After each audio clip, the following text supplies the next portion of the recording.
Hage, si bambizane. Izandla, ziagezana.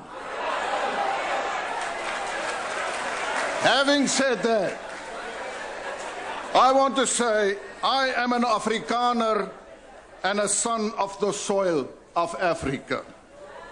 Afrikaners and white people want to contribute to a better future for all in South Africa. We can help to build a better South Africa, but then we need to have mutual respect for each other.